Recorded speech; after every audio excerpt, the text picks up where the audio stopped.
trapped at 28,000 feet, oxygen gone, bodies collapsing in line.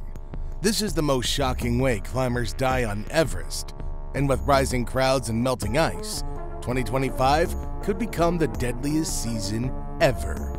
This is how climbers get trapped on Everest, frozen in place, gasping for oxygen, trapped in a deadly bottleneck just meters from the summit. In 2019, more than 200 climbers were jammed in a single line on the Hillary Step, a narrow ridge known as one of the most dangerous spots on the mountain. The delay turned deadly as some ran out of oxygen, others succumbed to exhaustion and altitude sickness. Bodies piled up, marking the route for those who followed. And the nightmare didn't end there. In 2023, overcrowding and unpredictable weather combined to cause record numbers of deaths, with rescue missions failing to save all of those stranded. And now, in 2025, the situation is worsening. Permit numbers have surged past all records. The glaciers and icefalls are melting faster than ever, making routes even more perilous. More inexperienced climbers, drawn by the allure of social media glory and commercial guarantees, are literally risking their lives without adequate preparation. Let's be clear, this isn't just a climb, it's a ticking time bomb.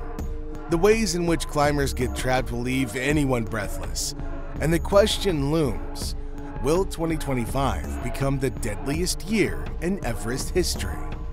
But what makes it more feared than other peaks? Let's take a closer look. Let's be clear, Everest isn't just the tallest mountain, it's the deadliest. But just how deadliest are we talking here? Well, above 8,000 meters lies the infamous death zone. There, the oxygen levels drop to 1/3 of sea level, meaning every step the climber takes drains 3 times the strength. And the weather, it's absolutely brutal and unpredictable. Sudden storms can trap even the most experienced mountaineers, freezing them in place or pushing them into deadly avalanches. Since the early 1990s, Everest has transformed. What was once an exclusive elite challenge has exploded into a commercial gold rush. Guided expeditions and permit sales have soared. In 2019, Nepal issued nearly 381 permits. That was the highest ever recorded. But by 2023, that number swelled even more, pushing the mountain to its limits. Official data from Nepal's Department of Tourism shows projected permits for 2024 and 2025 could break all records again. But with more climbers comes more risk, overcrowded routes, traffic jams in the death zone, and increased chances of accidents. And yet, many attempt the climb with inadequate training or rely heavily on Sherpas to navigate the deadly terrain. The mountain has become a crowded battlefield where nature's cruelty and human ambition collide, setting the stage for the deadly events we'll explore next. Everest isn't just an endurance test, it'll also trap you. Just imagine standing at 28,000 feet with your oxygen running low, your legs trembling, and a wall of climbers stretched out before you. And no one's able to move. That's not some nightmare, it's Everest reality. In 2019, over 200 climbers were forced into a single deadly queue just below the summit. Most waited for hours, and some of them never made it down. But the problem isn't just traffic, it's what happens when traffic meets the death zone. Every moment you linger, your body dies a little more. Oxygen tanks run dry, decision-making breaks down. Even a minor delay becomes a death sentence. In 2023, rescue teams tried to reach stranded climbers in worsening weather, but many attempts failed. Helicopters aren't built for high-altitude flight.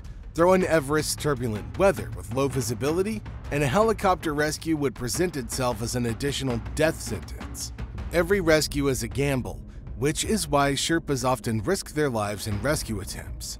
According to the Himalayan database, deaths rose significantly, while successful remains remained rare. Alan Arnette, a veteran climber and Everest analyst, warned, when you add crowding, inexperience, and poor planning, Everest becomes a trap. And that trap is snapping shut more often. People are getting stuck behind slower teams. Storms are hitting sooner. Oxygen systems are failing. Sure, Everest is hard, but its hostility is what ends up claiming more victims every year. With the alarms blaring louder by the day, the mind wonders, is the mountain's fury increasing? Enter 2025. It might very well be the tipping point. With climate change on fast forward, the weather's melting the very foundation climbers walk on. Enter the Khumbu Icefall. Already one of the most dangerous stretches on the mountain is collapsing more frequently as the ice weakens. Warmer temperatures don't make climbing easier, they make it unpredictable. Heavier snowfalls, faster melts, and sudden avalanches are becoming more common. In 2023, Nepal issued over 478 permits. This number broke all previous records. The result? More climbers, more traffic jams, and more people exposed to extreme risk. And now, for 2025, projections from the Department of Tourism suggest even higher numbers. Everest is being sold as an achievable dream, and if you think about it, that illusion is probably the biggest danger. More commercial outfits are popping up, some promising summit success to clients with minimal training. People chasing Instagram photos or bucket list fantasies now outnumber experienced mountaineers. They're relying on Sherpas to do the climbing, to carry the load, to guide every step. As Alan warned, the mountain isn't changing, we are, and we're pushing it past the breaking point. If trends continue, 2025 won't just be busier, it could be Everest's most lethal year yet. And the scary part, just 2 years ago, Everest even delivered a chilling warning. In May 2023, chaos erupted near the South Summit. A sudden bottleneck formed just below 8,700 meters. Climbers clung to an icy ridge, waiting for hours. Among them was a Malaysian mountaineer, Mohammad Hawari Hashim. Deaf since childhood, he was determined to reach the top. Fueled by ambition, he did manage the summit, but the descent, tragically different. He vanished somewhere in the death zone. Sherpas launched a desperate search, but the clock was against them. Oxygen was running out. Storm clouds were closing in. Days later, his body was discovered high on the mountain far from the route.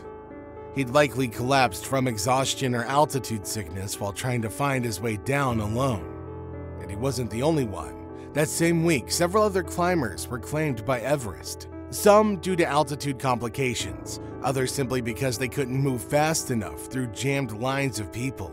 Rescues failed, not from lack of will, it was just impossible given the conditions.